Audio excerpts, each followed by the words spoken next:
London প্রতিনিধি Sarwar Hossain, Portugal প্রতিনিধি Anwar H খান Fahim, Saudi আরবে ব্যুরো চিফ আবুল বশির, রিয়াদ প্রতিনিধি সোহরাব হোসেন, জেদ্দা প্রতিনিধি হানিস সরকার ও কুয়েত প্রতিনিধি মোহাম্মদ জালাল উদ্দিনের পাঠানো তথ্যচিত্রে প্রবাসের সংবাদ জানাচ্ছেন সামদানি প্রত্যয়। যুক্তরাজ্যের কিংস লিনে প্রবাসী তরুণ চিকিৎসকদের উদ্যোগে পালিত হয়েছে আন্তর্জাতিক মাতৃভাষা দিবস। ৩ পর্বে বিভক্ত আলোচনা ও সাংস্কৃতিক অনুষ্ঠানে স্বাগত বক্তব্য দেন ডাক্তার মোহাম্মদ ইমরান। ২১-এর দ্রোহের গান, দ্রোহের কবিতা শিরোনামে শিল্পীরা পরিবেশন করেন গান, কবিতা ও নৃত্য।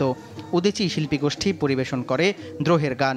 বুক পকেটে বাংলাদেশ শিরোনামে যুক্তরাজ্যে বেড়ে ওঠা প্রবাসী বাংলাদেশি নতুন প্রজন্মকে বাংলা গান সংস্কৃতির সঙ্গে পরিচয় করানো হয়। নাসির জুয়েল ও মিতা রহমানের সঞ্চালনায় অনুষ্ঠানে উপস্থিত ছিলেন doctor Imran, doctor Debashis, doctor Samar, doctor Ashis, doctor Shahriar, doctor Bidyut, doctor Shobel, doctor Muntasir সহ অনেকে।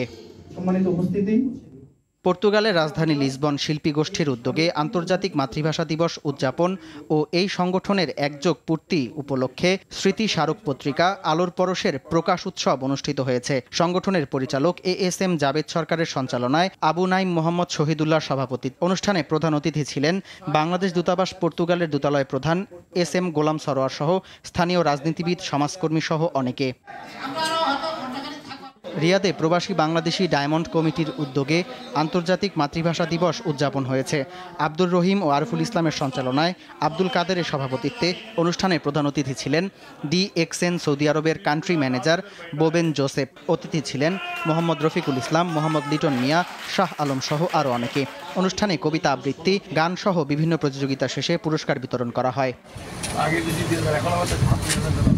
কুয়েতের বাণিজ্যিক এলাকা সুয়েখে বাংলাদেশের উদ্যোক্তা মোহাম্মদ মহিউদ্দিনের গ্র্যান্ড হাতিন কোম্পানির ৩য় প্রতিষ্ঠান উদ্বোধন করা হয়েছে। আহমেদ আবদুল্লাহ আল সালা উদ্বোধনী অনুষ্ঠানে ফিতা কেটে প্রতিষ্ঠানটির উদ্বোধন করেন। এ সময় বাংলাদেশ বিজনেস কাউন্সিল কুয়েতের সভাপতি মুখাই আলী লুৎফর রহমান, সাধারণ সম্পাদক মোহাম্মদ এমাদুল, সাংগঠনিক সম্পাদক বেলাল হোসেন, মোহাম্মদ ফরিদ উদ্দিন, কামাল হোসেন, কবির হোসেন, শাহ করিম সহ বিভিন্ন ব্যবসায়ী, সামাজিক সংগঠনের নেতারা উপস্থিত ছিলেন। সৌদি আরবের জেদ্দায় প্রবাসী বাংলাদেশিদের বিনিয়োগে আগ্রহী করতে মতবিনিময় করেছে হোমল্যান্ড পূর্বাচল সিটি ও বসতবাড়ি Purbachal development limited company. Saiful ইসলামের সভাপতিত্বে বাহারুদ্দিন বকুলের সঞ্চালনায় অনুষ্ঠানে প্রধান অতিথি ছিলেন সৌদি বিজনেস অ্যান্ড ইনভেস্টর ফোরামের সভাপতি আব্দুর রহমান। বিশেষ অতিথি ছিলেন কামরুজ্জামান, আলমগীর হোসেন, ওমর ফারুক চৌধুরী, দেলোয়ার হোসেন, আব্দুল মালেক, রেজাউল করিম টিপু সহ অনেকে। আন্তর্জাতিক মাতৃভাষা দিবস উপলক্ষে সৌদি আরবের রিয়াদ বাংলাদেশ দূতাবাসে বিভিন্ন দেশের রাষ্ট্রদূত ও কূটনীতিবিদদের নিয়ে আলোচনা সভা ও সাংস্কৃতিক অনুষ্ঠানের আয়োজন করা হয়েছে। অনুষ্ঠানে স্বাগত বক্তব্য দেন রাষ্ট্রদূত মোহাম্মদ দেলোয়ার হোসেন।